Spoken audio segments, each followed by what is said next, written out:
Welcome back everybody to another episode of our weekly Moto News Update, where this time around we'll look at the new model announcements from Harley-Davidson for 2026.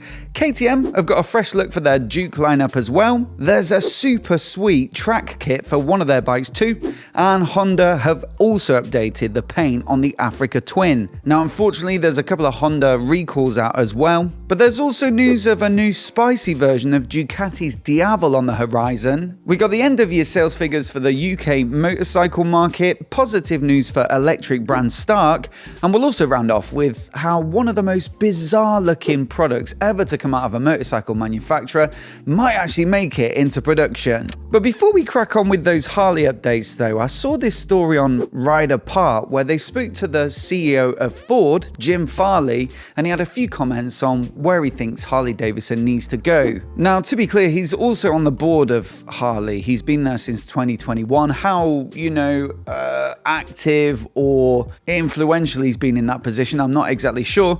But for some reason, he recently gave an interview with La Nación, an Argentinian newspaper, and he said Harley-Davidson, like Ford, is a global icon, but they also have to change. They can't stay the same. They can't live in the past. They have to live in the future. So with that in mind, coming from the leader of one of the world's biggest automotive brands, well, what do we think of the new models just announced in the 2026 Harley-Davidson lineup?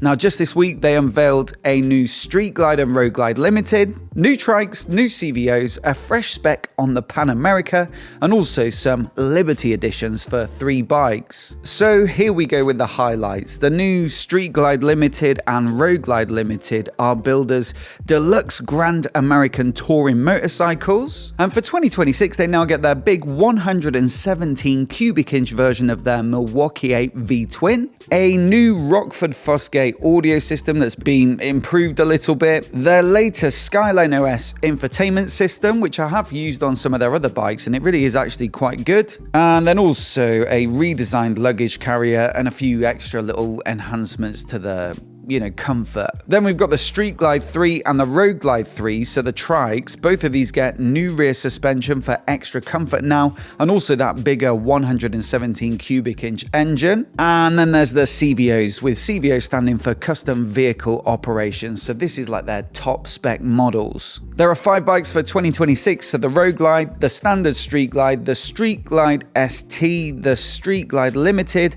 and also the Street Glide 3 trike, and all of these will get their best level of finish, their best engines, their best chassis specs, and also the most comprehensive suite of tech too.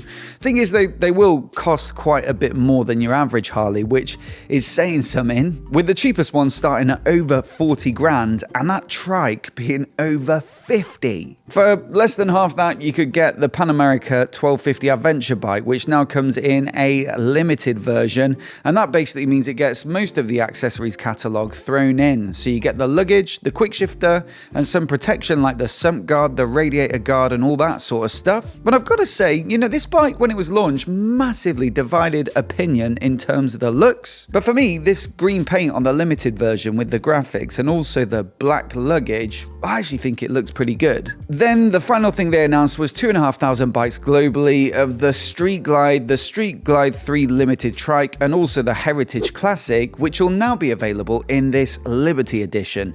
Now they say mechanically they're basically the same as their respective non-limited edition base bikes, but all of them get this somewhat patriotic finish with the eagle graphic on top of that really metallic black paint job. It really does look to pop in some of these photos, and then also some red, white and blue details like the stitching on the saddle, and also a bit of a blue windscreen on a couple of them too, which I'm not sure what I think about that one actually. So what do you think? Are they moving with the times as Ford's CEO suggests, or are they stuck in the past? On the one hand, you've got to say there's quite a lot of recycled stuff in this announcement, which is pretty much always the case every year with Harley. But on the other hand, they are really sticking it out with the Pan American, which you could argue is a recent success in terms of pivoting away from just making those traditional bikes that have, long made up for a lot of what they sell. As always, let me know what you think down in the comments. Also freshening things up a little bit this week, we've got KTM with some new paint schemes for pretty much the entire Duke Naked lineup. As you might expect, they're largely variations upon the typical KTM theme, so there's a lot of orange, a lot of black, a lot of white, and occasionally a bit of blue or grey. I will say though, there are a couple of bikes that stand out. The 390 Duke looks pretty good to me for a mid-capacity naked, and also the 990 Duke and the 990 Duke R have a little bit more white on show, and I think it does help them to stand out a little bit. Perhaps more interesting though, if you're a KTM fan, is this new kit from track specialists at KRAMER. Founded by a former KTM employee, well, they've worked on a number of collaborations over the years with their track specials, but this one could be the spiciest of the bunch, with a kit that converts the 1390 Super Duke R into basically a full-on superbike. Now, it's a bolt-on kit and comes in at £6,995 in the UK, so not totally unachievable. And they say it'll actually work on anything from the 2020 1290 Super Duke onwards.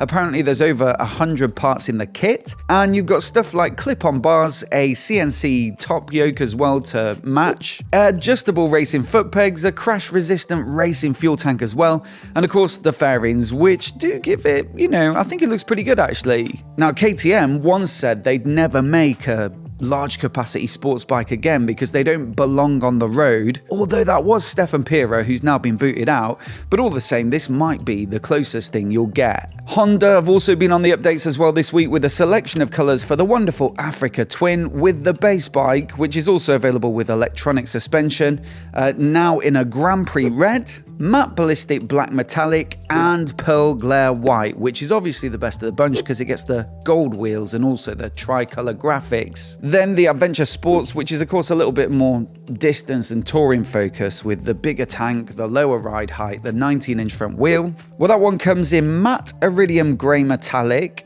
and then also the pearl glare white, which has typically been similar to the pearl glare white on the standard bike, but for this year gets this big red block of colour up on the front of the fairing there. I'm not quite sure about that one, but let me know what you think of it down below. Now, I think it's fair to say that Honda have a pretty good reputation for reliability, but I've got to say, over the past week or so, I've noticed a couple of recalls that have been reported over on Ride Apart. One is for the excellent CB1000 Hornet SP, regarding the specs of the pistons and piston rings, which could cause an oil starvation situation and a seized conrod bearing. Then they also reported on a similar recall for the CBR 600RR Super Sport. So they say excessive oil consumption could result from a manufacturing defect with the engine block cylinder surface, and that could potentially lead to the conrod bearings seizing as well. This could in turn cause the rear wheel to lock up and possibly cause the engine oil to come in contact with your exhaust system.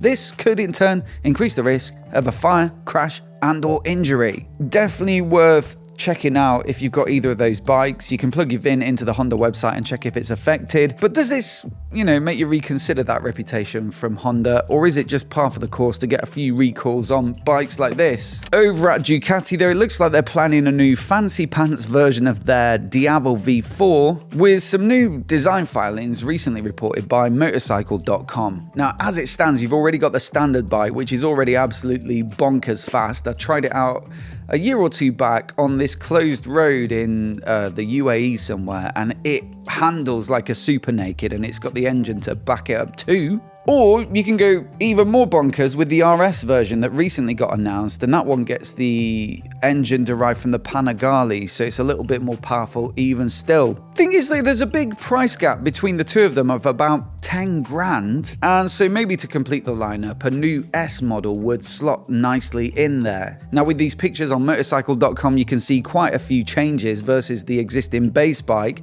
including new wheels, new bodywork with styling that's kind of trickled down from the RS, so you can see some similarities with the air intakes, for example. Crucially, electronic suspension, which is usually a sign of an S model in the Ducati lineup, and also maybe a new larger dash because it's got a different surround on the back. So this could be one heck of a power cruiser muscle bike kind of thing, although realistically it'll be a few grand more than the current base DIAVEL V4, which already sits at almost 25 grand. But all the same, it's nice to dream.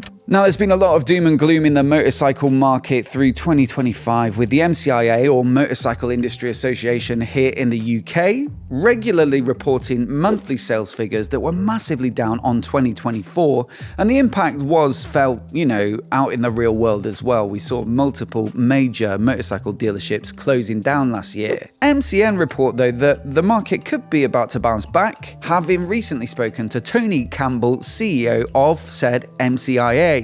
Now, he says the figures were massively distorted last year because of Euro 5+ emissions regulations. This forced a lot of dealers to pre-register a lot of their unsold stock at the back end of 2024 because the new rules came into play at the beginning of 2025, and so that meant that any bikes that didn't comply with these new regulations, well, they wouldn't be able to have sold them as new bikes, so they pre-register them and then effectively sell them as used bikes but with just 0 miles on the clock. Now, this meant that the back end of 2024 looked exceptionally good because all those bikes got registered and it's registration data. But then equally, while those used bikes were being sold at the beginning of 2025, it made the new bike registrations look particularly poor, and so you had this big disconnect where the back end of 2024 looked great and the beginning of 2025 looked really bad. I think that's the long and short of what he's trying to say in this article, but I guess we'll find out in due course as those 2026 figures start to roll in and we see if there is any marked improvement over 2025. One thing that could help, of course, is making it easier for newer riders, younger riders to get on a bike, and that is a possibility now with a new road safety strategy recently announced in the last week or so by the government here in the UK. Now, one of the positives for bikers is that some of the focus on this road safety strategy will be on rural roads where a lot of biking accidents happen, but one of the other parts of it is that they're going to review training for motorcycles, tests for motorcycles, and licenses as well. Unfortunately, though, the details aren't there yet. It's the announcement of a strategy to move forward and work on those details and review the current motorcycle license situation. But here's hoping it does make it easier over the next year or two to get on a bike. And of course, any changes we'll report on as soon as we learn of them. I guess you also want the bikes, though, to be attractive to younger riders as well. And one company that seems to be hitting the mark is Stark. You see, we've reported in the past that their electric dirt bikes are selling particularly well. I think they've also got a good reputation, a good following. People say that they're great to ride, and I really want to try out one, at least their Supermoto anyway. But just this week, they published their end-of-year figures, and they really do make for very impressive reading. They've reported 77% year-over-year sales growth, which brings them to 115 million euros in revenue. It's still relatively small numbers compared to the major motorcycle manufacturers, but you got to say their trajectory is certainly looking pretty promising. Ride Apart reported on this one, and they put their success down to their existing MX model, of course, but also the addition last year of 2 new road legal bikes. So there was the EX Enduro and then also that SM Supermoto that I just mentioned. What's the secret, though? There's plenty of electric motorcycle manufacturers who aren't hitting these sorts of numbers. Well, Anton Voss, their CEO and founder, has often said the same thing over and over. When you offer the market electric bikes that are superior to combustion, riders will switch. But could Kawasaki also be onto something superior as well? When I first saw the CORLEO concept, I actually thought it was an April Fool's joke, but just this week, Visordown have reported that Kawasaki have actually started on its commercial development. If you're not familiar, I'll try and explain. It's a 4-legged robot that you ride, you sit on it, and you also steer it with your body weight. So they've likened it to riding a horse or a motorcycle. I guess it's somewhere in between the two. The intention is for it to be able to tackle particularly challenging off-road terrain that would otherwise be difficult to navigate on other forms of transport. And they're now saying they plan to have it available to ride by the public at an expo in Riyadh in 2030. And they've also given a potential date of it being on sale, I guess, of 2035. How on earth have Kawasaki got here, though? Well, they say this product is the perfect intersection combination of two of their major abilities, and that's motorcycles and advanced robotics. This, they say, makes them one of the very few manufacturers capable of making such an unusual machine, let's say. But I'd love to know from you, would you trust it to go for a ride? I think I'd give it a go, but I'd be a little bit cautious. Let me know what you think down in the comments below though, and also I'll put a playlist on the screen now in case you missed any of our videos from the last week, including a couple of reviews from the Bonneville launch where the embargoes have lifted, so I can now publish them. We've got our best bikes of 2025, the ones we're most looking forward to in 2026, and also a bit of an overview of the Insta360 camera lineup for bikers for this year. So which camera should you choose? Do hit subscribe as well for more of the latest motorcycle news and reviews right here on MOTOBOB. A massive thanks for watching today, and we'll see you in the next video.